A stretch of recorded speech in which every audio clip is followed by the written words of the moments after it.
président Macky Sall est une manœuvre politique pour diviser l'opposition. Une manœuvre qu'il a d'ailleurs entamée depuis longtemps, du 1er mai, avec la collaboration active du PDS, Parti démocratique sénégalais. Aujourd'hui, entre le président Macky Sall et le PDS a éclaté au grand jour.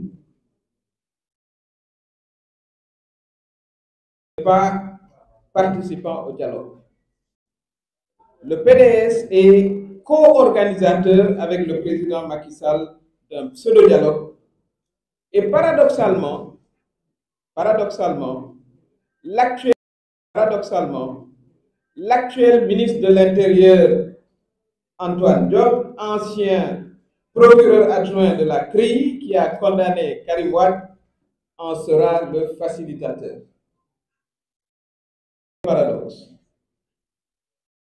Pendant des mois, j'ai entendu le PDS, parti politique créé en 1974, dire qu'il ne... Parce que ma modeste personne, à l'époque où je fus ministre de la Justice, leur aurait fait du tort en emprisonnant Karim Wade, condamné pourtant par les tribunaux sénégalais. Il est important de rappeler rapidement l'historique de la traque des biens mal acquis, qui était à l'époque une demande sociale en 2012. Comme c'est aussi aujourd'hui une demande sociale de clarifier la gestion des 1000 milliards du fonds Covid-19. On demande au procureur de ce point de vue-là d'accélérer la cadence. Mais avec le beau-frère Mansour dans l'affaire, cela ne risque pas d'aller vite. Donc, disais-je, le président Macky Sall, qui s'était engagé dans la reddition des comptes en 2012, m'avait instruit comme ministre de la Justice à travailler dans ce sens. Je n'avais aucun contentieux personnel avec les personnes visées. J'aurais travaillé avec la même détermination à tout autre poste qu'il m'aurait confié. Je n'ai jamais donné d'instruction particulière au procureur, encore moins au juge. Au procureur, à part leur dire de faire librement leur travail en conformité avec la loi. Et ça, le procureur de la CREI, M. Alioune Ndao, l'a dit publiquement. Je n'ai jamais parlé au juge sur une quelconque affaire judiciaire en cours, car ce n'est pas ma conception de la justice. C'est ainsi que Karim Wade a été condamné à la prison et par la suite, il a été gracié par le président Macky Sall. Au moment où on se parle, où je vous parle, il reste devoir aux contribuables sénégalais 138 milliards de francs CFA. Et dans cette affaire, je peux vous dire que j'ai reçu régulièrement les félicitations du président Macky Sall. J'avais dit que plus de 200 milliards ont été recouvrés. Un communiqué du gouvernement a confirmé cela. Et le président Macky Sall lui-même l'a confirmé. Il suffit de consulter Google pour voir sa déclaration à ce sujet. Aujourd'hui, tout ce que je disais s'est avéré être vrai.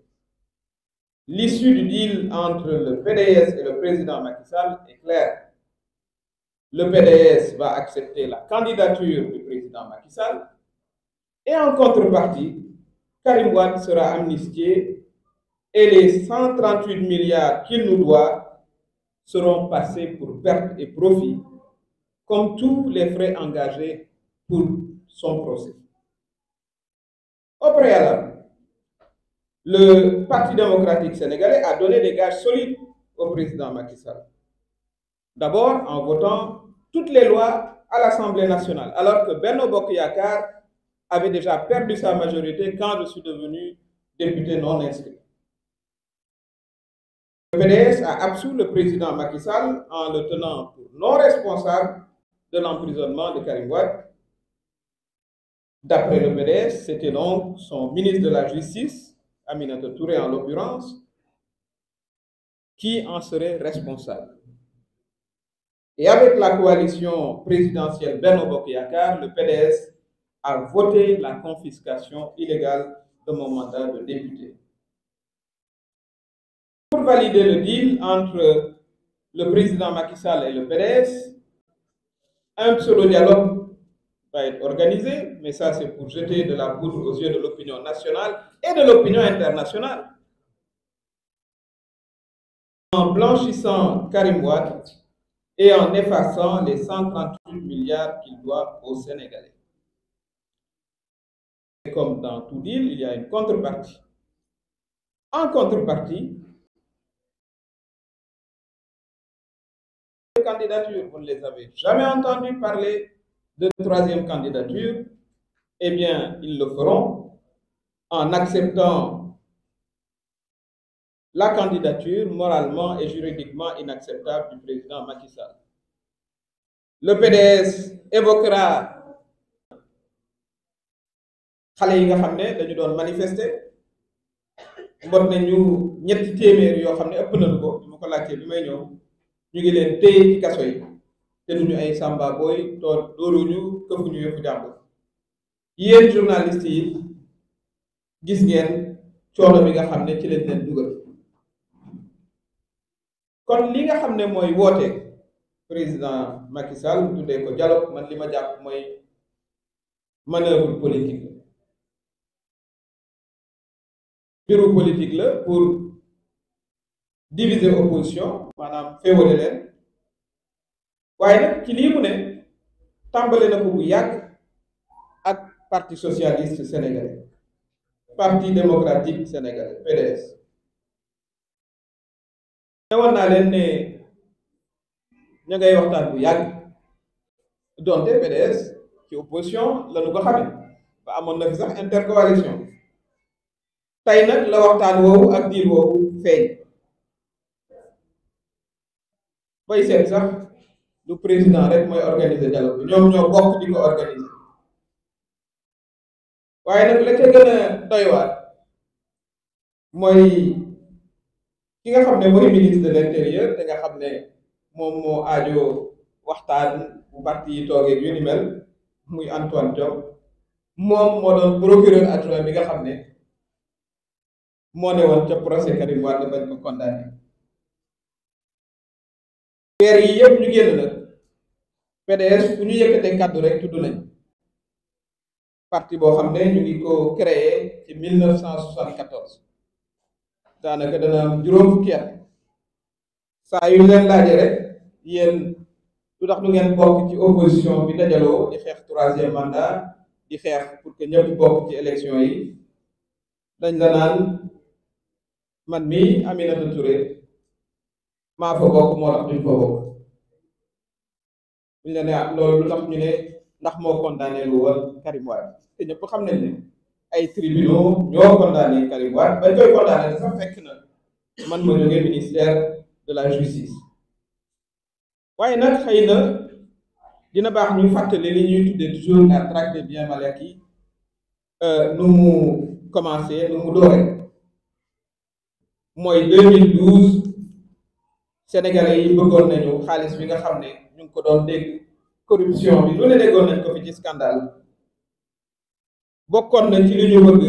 président bu mooy président Macky Sall kon liñ naan domaine social la woon ca booba jamono fukki at ak benn ci ginnaaw ni mu nekkee demande sociale fii ñu toog bi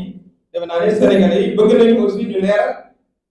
1000 milliards yi nga xam ne moom lañ defoon ci Covid Cour des comptes wane ne vraiment la ñu ca def dëppoowul ak yoon waaye loolu moom du gaaw doonte procureur war naa accélérer la cadence waaye loolu du gaaw ginnaaw goro bi moom aussi dafa mel ni ci mbir mi it am na luñ ko ci waxal. kon bi président Macky Sall faloo ca 2012 man mu nommé ma ministre de la justice lam ma sant mooy lii nga xam ne sénégalais yi moom la ñuy xaar ci man mooy xaalis bu bari bi nga xam ne dugal nañu ko ah nañu fexe ba liggéey ci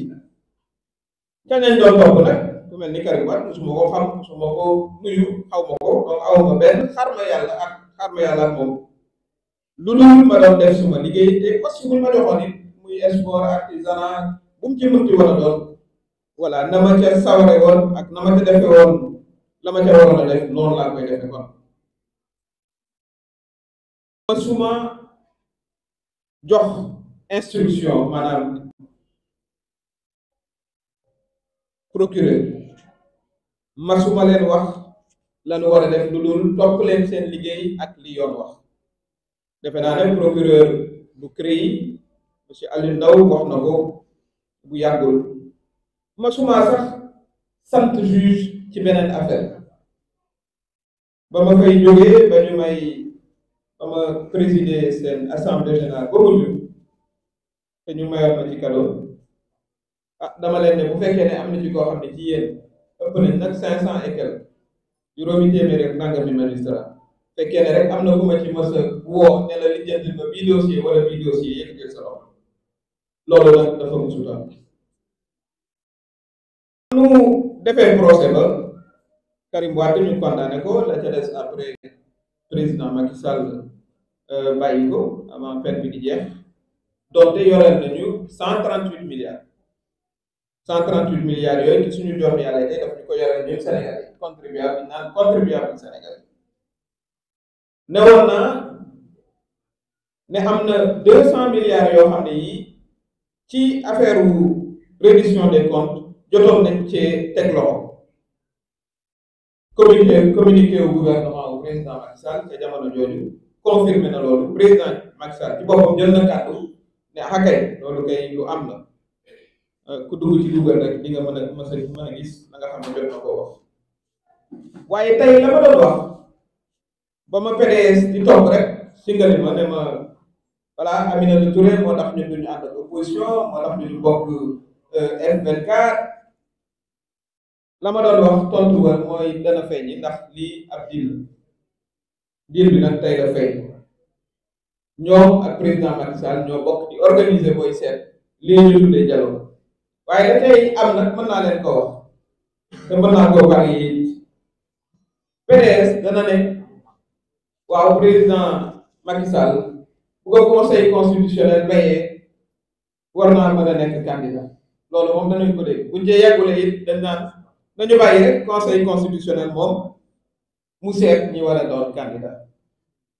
waaye nag laataa loolu sax booy seet ñoom bari na fu ñu jàppale président Macky Sall man ba ma nekkee député non inscrit à l'Assemblée nationale ci la Benno Bokk Yaakaar perte majorité booba kenn amatul majorité waaye fexe nañ ba waaye yëpp jàll ay député PDS ñoo leen di wote donte ñoom ña nga ci intercoalition opposition loolu am mësuñoo bokk sax ci benn initiative opposition ba mu defee motion de censure wate wuñu ko ba ñu ne dañu bëgg a def haute cour de justice ci affaire ministre yi nga xam ne tudd nañ leen ci 10 milliards fonds Covid bi wate wuñu ko waaye nag ba Benno Bokk Yaakaar moom indee seen décision ne dañuy foqati mandat wu Aminata Touré booba moom waxe nañ kon lii nga xam ne lañu def ña ngay voilà deal ak président Macky Sall yàgg na wane nañ ko sax ci Assemblée nationale bëgg nañ nag organiser benn liñ naan dialogue toog waxtaan waaye waxtaan boobu yëpp pour am lu ñu jox opinion internationale maanaam sénégalais yi ak aussi sunu partenaire bitim réew yi waaye li ci jublu mooy ñu effacer maanaam amnistier Karim Wade 138 milliards ya nga xam ne yoreel nañu ko te taxul looloo tax ñibbisiwul ba tey ñu dal di ko effacer waaye nag okk mi rokkam na loolu la président di joxe waaye li nga xam ne moom la ko PDS di jox mooy bu ñu toogee ne conseil constitutionnel daal ni ma ko waxee mooy décider ku war a nekk candidat bu conseil constitutionnel décider ne président moo war a nekk candidat kon ay la yëwee déedéet conseil constitutionnel ëppul ma xaama Sénégalais yi 17 millions yi ñu doon. Conseil constitutionnel amul pour ëlbati décision yi nga xam ne Sénégalais yi jël nañ ko ci 2016 ci constitution bu bees bi Sénégalais yi comprendre nañ bu baax a baax lan la constitution bi wax ndaxte président ci boppam da koo expliqué fu ne mu dem ñu ànd ci ak moom fii campagne naa fi ba tous les jours daanaka dama daan dox suba ba ngoon fii ci grand moom it ku dem waxtaan ak yow dugg ci réew mi campagne wax kilifa diine yi ba ñun ñëpp ñu comprendre ne kenn mënatu la def ñaari mandat yu tegloo ci biir réew kon loolu dafa leer amul benn institution boo xam ne yaa ëpp maqaam peuple sénégalais bi ñu doon kon fi ñu toll dootul laam-laamee lu constitution wax ba conseil constitutionnel di ñu ci gindi déedéet loolu xam nañ ko waa conseil constitutionnel ñun ñi yëkkati woon suñu carte wate gënul ñoo xam lañ doon wate lu mu doon fi ñu toll jamono jii mooy ñu appliquer la constitution maanaam li constitution wax ñu def ko li constitution wax nag leer na président Macky Sall def na ñaari mandat kon jeex na wut candidat bu ko neexee wala bu ko neexulee yëpp mu seet naka la bëgg a doxalee waaye moom mënta nekk candidat kon loolu mooy dialogue bi ak la nga xam ne moom laa ko waxoon man mii nga xam ne moom man la ñu singale woon ne maa tax déedéet booba mënuñoo accuser ki nga xam ne ñoo ngay co-organiser maanaam lii nga xam ne moom laa leen wax président Macky Sall daal nee na ay ca leen ñu waxtaan waaye ma ngay foqati ay mandat député ma ngay tëj kaso lu ëpp 300 nangam jeune ma nga jël voilà opposant man Sonko jël justice na ko aceen fexe leen ba kii di bokk ndax moom la ma bëgg mooy mu tànnal boppam ñi nga xam ne moom lay jàkkaarloo ca élection 2024 yi nga xam ne moom ci boppam ñëpp war nañoo mën a bokk bam des moom ndax constitution bi wax na lu leer fi ñu toll fii ci Sénégal nag dafa mel ni suñu démocratie bi dafay dellu ginnaaw ci ni ñu ko gëj a gisee loolu nag démocrate yi waruñu koo nangu donte ñun dëkku jàmm lañu Sénégal dëkku jàmm la Sénégal pays de dialogue def naa ba depuis temps président Senghor ñu ngi koy wax man mi jigéen doon yaay doon maam xam naa ne jàmm moo ji njaboot moo ñu waaye nag mënoo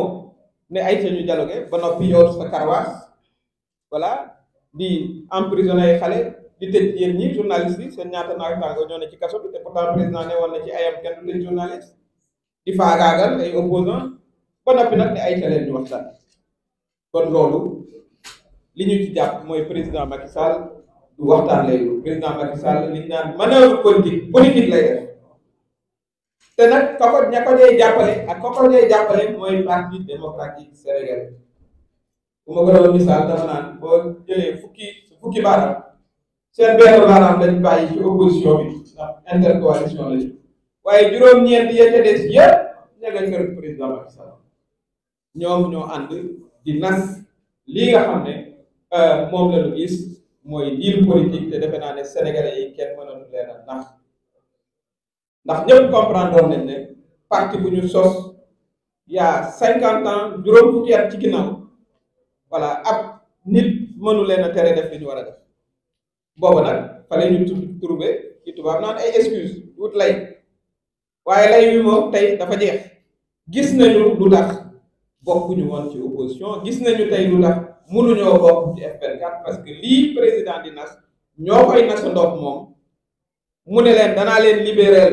Karim Wade danaa effacer 138 millions yi nga xam ne ñu ngi ko koy toppee te ñëwul ci réew mi boobu ba tey ndax loola waaye nag voilà ni ma ko waxee loolu laa leen di jox okk mi rokkam waaye yéen nag da ngeen di fexe nag bu ñu toogee ngeen ne waaw nañu bàyyi rek conseil constitutionnel mu désigner candidat yi conseil constitutionnel yi yoonam nekkatul ci mbir mi parce que ñun sénégalais yi rek la nañ ko ba pare loolu dafa war a leer moo tax vraiment ñu ngi woo jeunes yi woo borom kër yi les hommes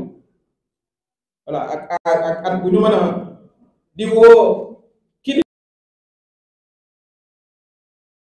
yi kilifa syndicaux yi association yi mais aussi di oo les femmes tout particulièrement ñu xam ne lii ñuy def sunu bopp lañ koy defal waaye aussi sunu doom yi lañ koy defal seen présent ak seen avenir kon ñoom it nañu takku mobilité bu bari def ginnaaw ànd ak démocrate réew mi ànd ak plateforme des forces vives F24 bu ko defee sunu démocratie liñ fi jot a am muy les acquis démocratiques te bu ñu ko amuloon président Macky Sall kon lu toog fa mu toog président Macky Sall nii muy def opposant yi bu ko doon def buñ ko defoon kon moom du doon candidat ndax jox nañ ko fee woo commissariat te dañ ko bu ñu bàyyi bu ñibbi moom ba ñuy foqati mandat wu Moustapha Cissé Lo ak Mbaye Ndiaye la ma ca wax mu ngi fii ci seen vidéo ne woon na c'est illégal dañu violer la loi loolu la santaane pour ñu def ma ko pour foqati sama mandat ak yeneen ak yeneen ñun ñii ñëpp dañu àndoon ak moom ca place de l'Obélisque Abdoulaye président Abdoulaye ramassé mënoon naa ramassé suñu teel yi te ci kaso bi dañ koy defee nii waaye dafa jàpp ne démocratie système la boo xam ne bii da ngay ñëw wax ñu wax sans compter nag yéen journalistes yi gis ngeen fitna bi nga xam ne ci ngeen nekk kon ñu ngi woo toutes les forces de la nation yi nga xam ne lim naa leen pour que ñu ànd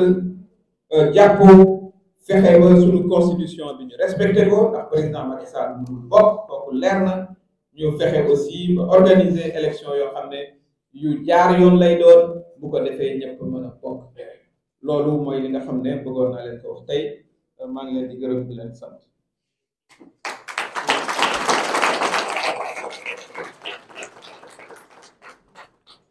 Merci. S'il y a des journalistes qui aimeraient poser des questions, vous vous présentez votre organe de presse.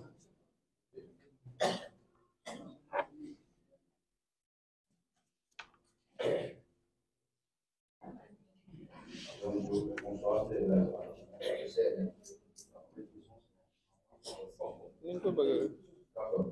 c'est